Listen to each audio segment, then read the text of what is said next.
ராஜீவ்காந்தி கோட்டீஸ்வரன் அடுத்த சுற்றுக்கு வரேன். நான் பேசும்போது அவர் இடம் இருக்கட்டும், அதுக்கு நான் பதில் சொல்றேன். நீங்க சொல்லுங்க, நேரடியாக சொல்லுங்க. வாத்துக்கு வந்துருங்க, கேள்வி கேட்கலாம், அவருக்கு பதில் சொல்லிடுவா. நிறைய விமர்சனம் வச்சிருக்காரு, அதுக்கு பதில் சொல்லுங்க. விமர்சனம் வச்சா பதில் சொல்லலாம், அவதூறையும் கற்பனைக்கு பதில் சொல்ல முடியும். அதாவது வக்ஃபு சட்டம் குறித்து இந்தியாவுடைய பாராளுமன்றமே பெருமரியாதைக்குரிய எங்களுடைய துணை பொதுச்செயலாளர் ராஜா அவர்களுடைய பேச்சை ஒட்டுமொத்த எதிர்க்கட்சிகளும் கொண்டாடி இது ஒரு சிறந்த ஆகச்சிறந்த பேச்சுன்றது. எங்களுடைய தலைவர் வக்ஃபு சட்டம் குறித்து மக்களிடம் விழிப்புணர்வு ஏற்படுத்தினார். தெருத்தோறும் போராடினோம். பாராளுமன்றத்தில் எங்கள் எதிர்ப்பையும் காங்கிரஸ் பரிகத்து எதிர்ப்பையும் கூட்டக்கட்சி எதிர்ப்பையும் மீறி சட்டம் அமலுக்கு வந்துருச்சு.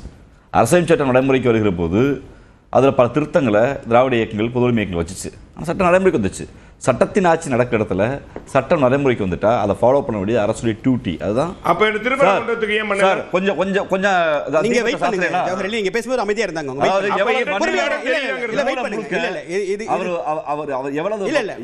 அவர் கண்ணியத்தை காப்பாத்துங்க. எவ்வளவு மூளை தொடர்ந்து இல்ல எங்க மூளைய பத்தி நீங்க கவலைப்பட வேண்டாம். ஜவஹர்லால் நீங்க பேசும்போது எல்லாரும் அமைதியா இருந்தாங்க. இல்ல மத்தவங்க நேரம் போகுது. மத்தவங்க நேரம் போகுது. என்ன சார் நீங்க அவர் மூளைய பத்தி பேசுறாரு, நீங்க அட்டாக் பண்றாரு, தனிப்பட்ட விமர்சனம் பண்றாரு. இல்ல நீங்க பேசிட்டே இருக்கீங்க, நேரம் குறைவா இருக்கு. அவரோட நேரம் நீங்க குறுக்கிடும்போது நீங்க பேசல, நீங்க சேர்ந்து குறுக்கிடுங்க. இல்ல அவர் குறுக்கிடலாங்கற. நான் பேசல சார். இல்ல நீங்க பேச வேண்டாம், வெயிட் பண்ணுங்க. ஒரு கும்பல் ஒட்டுமொத்தமா ஆண்டாண்டு காலமா இஸ்லாமியர்களுக்கு இந்துக்களுக்கு மோதல் விளைவிச்சு தமிழ்நாட்டை பதட்டமாக்கி பார்க்குது.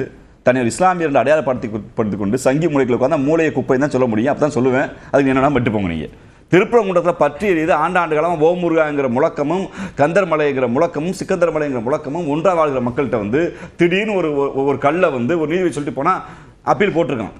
அந்த ஹைகோ சுப்ரீம் கோர்ட் ஒன்று, அதாவது எடப்பாடி பழனிசாமி மாதிரி ஜவஹர்லால் என்கிற அந்த மூளை சங்கடப்படுவார். எப்படிப்பட்ட மக்களை ஏமாத்துற மூளை அது தெரியும். ரெண்டு பேர் கிடையாது, மூணு பேர் பேச வேண்டியிருக்கு. அவங்களோட கருத்து வைக்கணும். நேரம் குறைவா இருக்கு. தனிநபர் தாக்குதல் வேண்டாம். தீப ஏத்தலையான்னு கேட்கிறாருன்னா பாவம் உண்மையில அண்ணன் வன்னியர் ஐடியாலஜிக்கலா அதிமுகங்கிற கட்சி சங்கி மண்டலைக்கு மாறி RSS கும்பலுக்கு போயிடுச்சு. சாட்சிங்கிற ஜவஹர்லால்ங்கிற ஒரு மரியாதைக்குரிய ஒன்று. அதாவது இங்க பல்வேறு வாதம், அம்மாப்பேட்டை கிருஷ்ணாபுரம்னு தொடர்ந்து, அதாவது மக்கள் மன்றத்தில் ஆக்கிரமிப்புகளை இல்லை நீதிமன்றத்தில் நிலையாணைகளை பொது திட்டங்களுக்கு இந்துவோ இஸ்லாமியரோ அவர் கிறிஸ்தவரோ இல்லை கடவுள்னு சொல்கிற எங்களை போன்றவரோ எந்த மத சாராதவங்களுடைய வீடுகள் இடிக்கத்தான் படுது. ஆக்கிரமிப்பாக இருந்தால் இல்லை நிலம் எடுத்தா உடனே ஒரு பொய் செய்தியை 5000 இஸ்லாமியர்கள் வீட்டை இடிச்சிட்டாங்கன்னு ஒரு ஜவஹர்லால் பேசினார்னா இதில் என்ன அபத்தம்? இது சமூக பதட்டத்தை உண்டு பண்ணிக்கிற செயலா இல்லையா? அது அம்மாப்பேட்டை எனக்கு நல்லா தெரிஞ்ச ஊரில் மொத்த வீடே 3000 ஓட்டு தான். அது இஸ்லாமியர் வாக்கு 2500 வாக்கு இருக்குது. வீடே பார்த்தீங்கன்னா அங்கே இருக்கிறது ஒரு 600 வீடு, அதில் 10 வீடு சாலை விரிவாக்கத்துக்காக இடிக்கப்பட்டது. இஸ்லாமியர் இந்து இஸ்லாமியர் இந்து கிறிஸ்தவர் எல்லா வீடும் இருந்துச்சு. அதை கொண்டு ஒரு சங்கித்தனமா பாஜக மூளையா இஸ்லாமிய இடிக்கப்பட்டுச்சு, இந்து கோயில் இடிக்கப்பட்டு பொய் பொருளை பரப்புறாருன்னா இதை பார்த்து நாங்கள் அமைதியாக இருக்கீங்களா? சரி, தலைப்பு நல்ல மொழி பேச முடியுமா? தலைப்பு வரேன். நீங்கள் பேசும்போது ஏன் திருப்பி ராஜீவ்காந்தி அங்கேயே போகிறாங்கிறாங்க. இந்திய அரசியலில் ஒரு புதிய கட்சி எல்லாரும் புது பிள்ளையர் தானே நான் ஒரு கருத்தை சொல்லி நண்பர் கோட்டீஸ்வரன் சொல்லி அவர் நேரம்லாம் கடந்துட்டார். காங்கிரஸ் பேர் இயக்கம் எப்போ அது கட்சியாக மாறிச்சு? அதுக்கு முன்னாடி இந்தியாவின் விடுதலைக்காக 100 ஆண்டு காலம் இயக்கமாக இருந்துச்சு. RSS காங்கிரஸுக்குள்ளேயே ஒரு இந்துத்துவாங்க அமைப்பு வச்சிருந்துச்சு. அப்புறம் RSS-ஆக மாறிச்சு. அப்புறம் பாஜகவாக மாறிச்சு. 50 ஆண்டுகான டிராவல். பொதுவுடைமை இயக்கங்கள் இந்தியாவின் சுதந்திர போராட்டத்தில் தொடங்கி பல்வேறு இயக்கவாதிகள் பல்வேறு பொதுவுடைமைவாதிகள் தெருவாக சேர்ந்து அமைப்ப ஆரம்பித்தாங்க.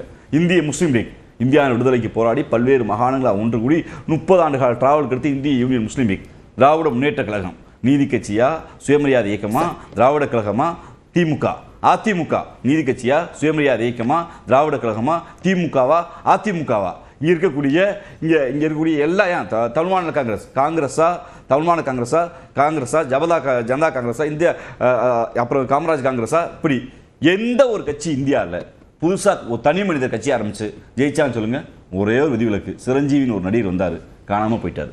உடனே புது பிளேயர் வரக்கூடாதா? கட்சி ஆரம்பிக்கூடாதா?